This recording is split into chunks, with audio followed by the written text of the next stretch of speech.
안녕하세요. 18.5도입니다. 포크네 셰프 4화에 나온 음식 시금치 제첩 된장국, 요리 경연에서 이기게 된 음식이죠.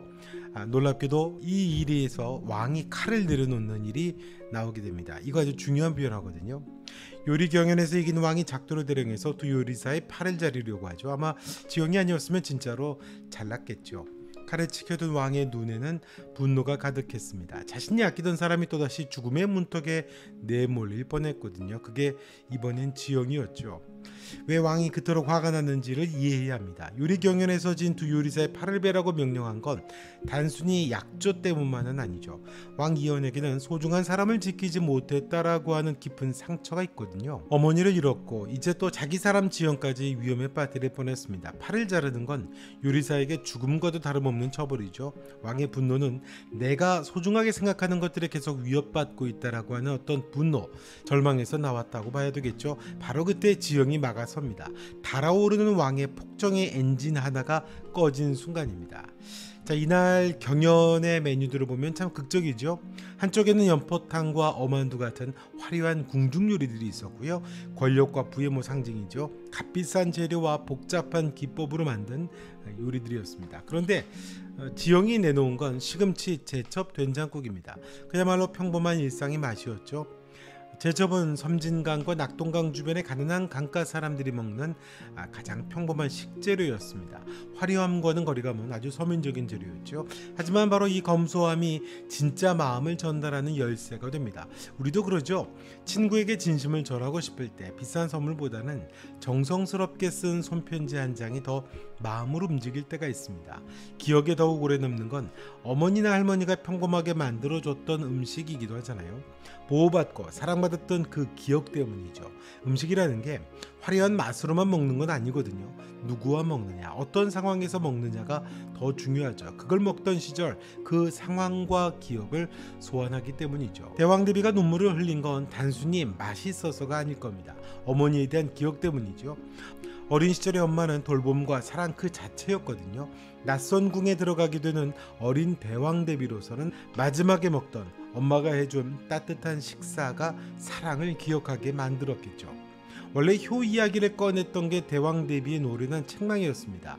사슴을 아끼던 자기 아들 선왕과 달리 왕 이연은 오히려 사슴 사냥을 즐기고 사슴 요리도 즐기죠. 그건 아버지에 대한 원망과 분노가 있음을 보여주는 겁니다. 아직 정확한 이유는 모르겠지만 자신의 아내를 지키지 못한 아버지에 대한 미움, 그게 왕에게 있겠죠.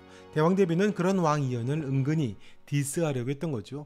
효를 어떻게 담았느냐고 물으면서 어떤 도덕적인 우위에 서려고 하는 거죠. 왕 이연을 통제하는 잣대로 효를 쓰려고 했을 겁니다. 그런데 된장국이 이 모든 걸 바꿔버리죠.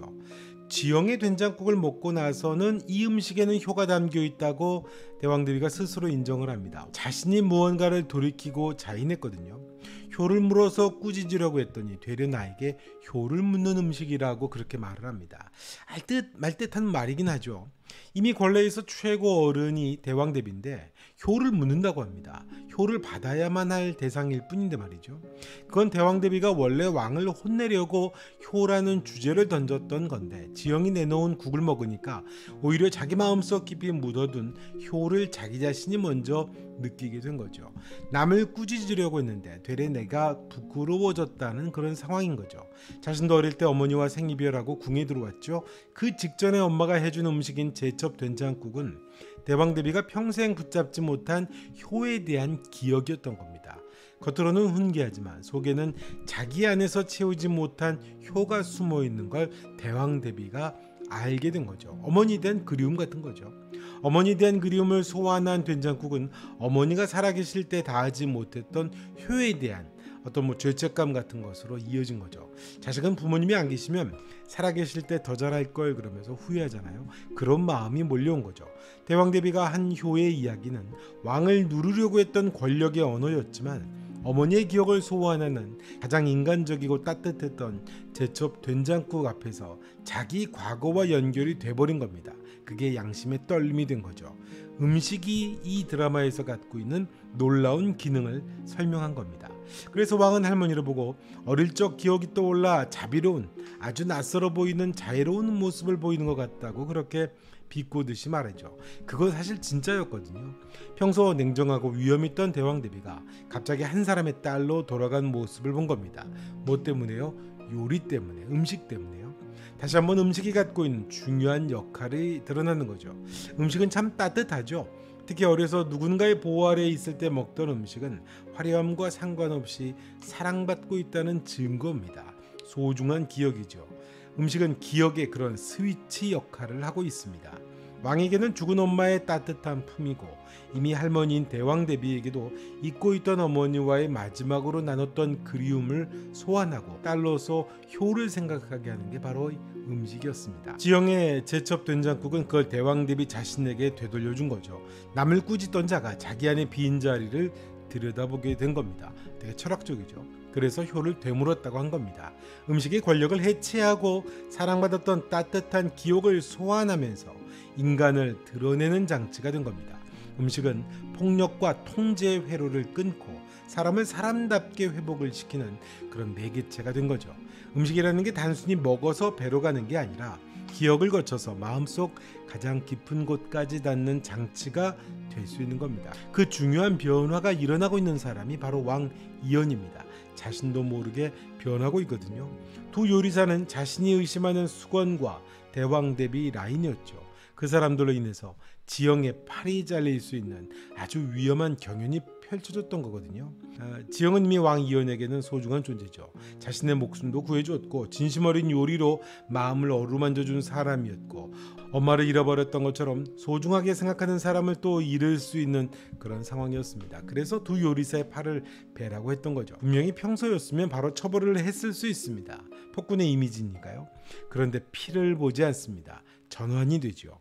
지영이 막아섰고 왕이 그 말을 결국 듣게 됩니다. 중요한 변화죠. 왕의 마음에 지영은 단순히 맛을 요리를 기막히게 만드는 사람이 아니라 자신을 멈추게 할 수 있는 사람이라는 의미가 됐거든요. 이전의 영상에서 말씀을 드린 수비드 요리처럼 바로 불로 살라버리지 않고 적절한 온도로 조절하는 법을 배운 거죠. 왕에게 지영은 이제 감정 조절을 가능하게 해주는 사람인 겁니다. 분노의 불길이 치솟을 때 그것을 다스릴 수 있게 해주는 존재죠. 앞으로 있게 될 갑자 사회의 비극에서 지영의 역할이 점점 성장하고 있다는 걸 알 수 있습니다. 아마도 이 전환은 훗날 피해 국면을 맞기 전에 인간적인 균열의 어떤 복선을 미리 심어놓는 장치라고 볼 수 있겠죠. 한 번 멈춤을 경험한 왕이 다음번에는 어떤 선택을 할지가 궁금해지는 거죠. 화가 나면 불부터 키우던 왕이 불의 세기를 조절하는 감각을 체득해 가는 겁니다. 지영은 단지 요리를 잘하는 사람이 아니라 왕의 감정 조절을 도와주는 그런 거울 같은 존재가 되는 거죠. 요리, 음식을 통해서 말이죠. 재밌었던 건 어만두를 먹을 때 왕이 냄새를 먼저 맡아보더라고요. 이전에 지영이 맛으로 먹는 게 아니라 무궁무진한 향으로 먹는 거라고 하는 말대로 향을 먼저 맡아보던 게 아닌가 싶더라고요. 이전 요리들이 왕의 기억을 소환했다면 시금치 된장국은 처음으로 왕의 칼을 내려놓게 한 첫 번째 사건이 되었습니다. 음식은 단순히 먹는 게 아니라 기억을 거쳐 마음속 가장 깊은 곳까지 닿을 수 있는 놀라운 장치라는 것을 알려준 거죠. 칼까지도 막아 세울 수 있는 가능성을 설명을 해준 겁니다. 지영의 요리가 앞으로 어떻게 왕 이연을 바꾸게 될지를 미리 보여주는 중요한 신호탄이라고 할 수 있겠죠. 자, 이번 영상은 여기까지 하겠습니다. 영상 좋으셨으면 좋아요, 구독 부탁드리고요. 또 여러분의 생각도 댓글로 남겨주시면 고맙겠습니다. 알림 설정도 해주시고요. 폭군의 셰프 18.5도와 함께 하시죠. 고맙습니다.